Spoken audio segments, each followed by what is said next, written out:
Informohuni me Zhurma TV. Bëni subscribe për më shumë video.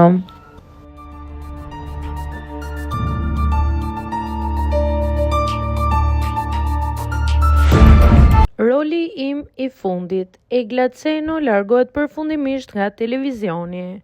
Aktoria e mirënjohur dhe fituesja e bigut Egla Ceno ka ndarë me ndjekësit një rrëfim në rrjetet sociale, duke zbuluar se ka përfunduar xhirimet për filmin Përfaqësuesi, ku interpreton rolin e saj të fundit në kinema.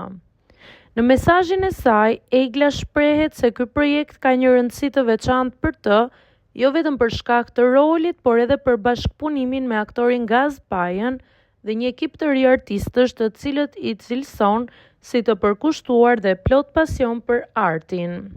Megjithatë, aktoria ka marrë një vendim të rëndësishëm për jetën e saj personale dhe profesionale.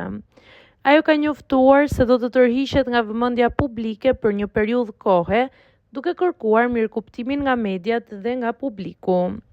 Egla tregon se po kalon një fazë të vështirë, e ndikuar nga probleme personale dhe shëndetësore në familje, konkretisht sëmundja e nënës së saj që ka zgjatur prej disa muajsh. Për këtë arsye, ajo thekson se nuk ka më dëshirë të jetë e fortë në këtë moment të jetës dhe ka nevojë për qetësi. Në fund të mesazhit, aktoria falenderon publikun dhe kolegët për mbështetjen e vazhdueshme, duke lënë të hapur mundësinë e një kapitulli të ri në të ardhmen.